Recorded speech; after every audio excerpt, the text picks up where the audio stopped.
এমনি এমনি বড় সাহেব হন না। এই জীবনে কত ঘটনা দেখলাম, বিছানার চাদর পরে মানুষকে লুঙ্গি খুলে দেওয়া আমরা দেখলাম। সেদিন বললাম যে আপনার কি স্মরণ আছে, আমি প্রাইমারি স্কুলের ছাত্র, হাফ প্যান্ট পরি, বাবা এজি চেয়ার এলান চেয়ারে বসা, আসরের পর আমাকে বললেন যে বড় ছেলেকে কাজে পাঠিয়েছি, তুমি সাথে চলে যাও। আপনার সাথে আমি দৌড়ে গিয়ে শরীক হয়েছিলাম, আপনার কি মনে আছে? একজন বারুয়ার কাঁধে চাল ডাল সবজি আলু পেঁয়াজ তেল লবণ ইত্যাদি, একজন মানুষ কাজে করে নিচ্ছে, বড় সাহেব সাথে, আমি কি শরীক হলাম। গাছ বৃক্ষহীন এক হিন্দু বাড়িতে, অর্থাৎ যার একটি বাঁশ বিক্রি করার কোনো একটা মরুভূমির মতো একটা বাড়ি থেকে উপস্থিত হলেন, ডাক দিলেন, অমুকের স্ত্রী আসো নাকি। 5টা সন্তান নিয়ে, ছোট ছোট সন্তান নিয়ে সে এসে মাটিতে সিজদায় পড়ে গেল। বললেন, বাবা তোমাদের জন্য এই সওদা পাঠিয়েছেন, আমি সাক্ষী।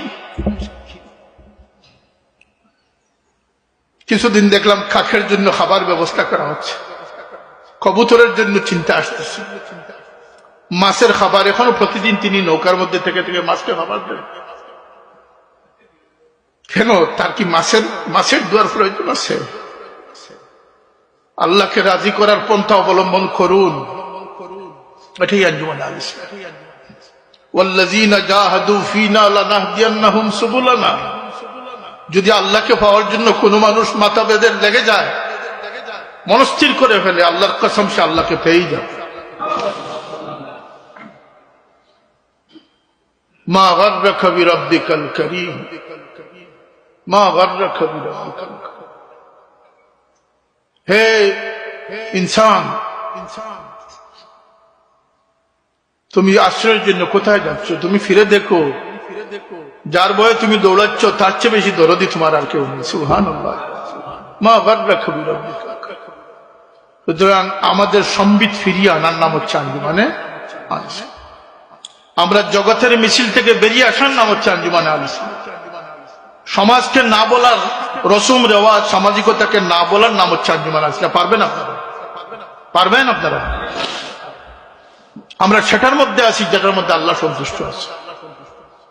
এই ত্যাগী মানুষ যদি হতে পারেন, এই থট যদি আপনার মধ্যে আপনি কায়েম করতে পারেন, এই লক্ষ্য যদি আপনি বানাতে পারেন, তাহলে আপনি কামিয়াব মানুষ হতে পারবেন। জীবনে আমার সাথে যদি দেখা না হয়, আপনি কামিয়াব হয়ে চলে যান। আমার বেনিফিট যেটা আমি পেয়ে গেছি, আমি কথাটা বুঝাইতে চাচ্ছি আপনাদের। বুট ব্যাংকের কোনো বেনিফিট নেই। আপনি যে সত্য সন্ধানী বা সত্যের পথ অবলম্বন করলেন, এজন্য আমার একটা প্রাপ্তি আমার মালিকের কাছে, আমার আকা মাওলা মুহাম্মদ রাসূলুল্লাহর দরবারে হয়ে যাচ্ছে। ঠিক আপনি যদি এইভাবে 10 জনকে বুঝাতে পারেন, তাহলে আপনারাও মর্তবা মুহাম্মদ রাসূলুল্লাহর কাছে হয়ে যাচ্ছে। এই হচ্ছে আমাদের প্রাপ্তি। যদি এই প্রাপ্তিতে সন্তুষ্ট যারা থাকতে পারেন, তারাই আঞ্জুমান আল ইসলাম দায়ী হতে পারবেন। এখানে অনেক মুবাল্লিগ আছেন, অনেক ইমাম আছেন। আমাদের দিশা ঠিক করার খুবই প্রয়োজন। হেলায় হেলায় আমাদের জীবনের অধিকাংশ কর্মই বিফলে চলে যাচ্ছে। আল্লাহ যদি আপনারা আমাকে ক্ষমা না করেন, আল্লাহর কিছু যায় আসে না।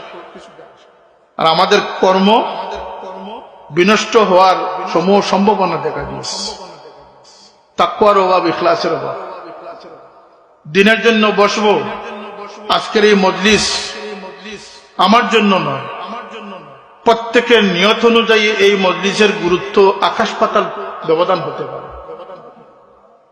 এই মজলিস থেকে আল্লাহর কাছ থেকে মহা পুরস্কার নিয়ে কেউ যেতে পারে, আর শূন্য হাতে কেউ যেতে পারে। এটা নির্ভর করবে তার নিয়তের উপরে।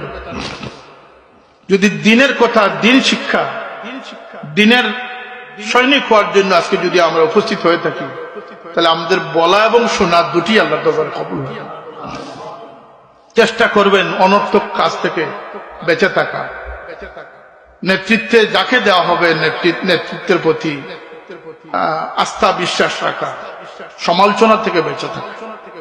ইজতানিবু কাসীরাম মিনাজ জান্ন ইন্না বা'দাজ জান্ন ইসমুন ফালা তাজাসসু ওয়ালা তাগতাব বা'দুকুম বা'দা আইয়ুহিব্বু আহাদুকুম আন ইয়াকুলা লাহমা আখিহি মাইতান ফাকারিহতুম। কোরআন বলতেছে এই সমালোচনা এগুলো হচ্ছে হারাম।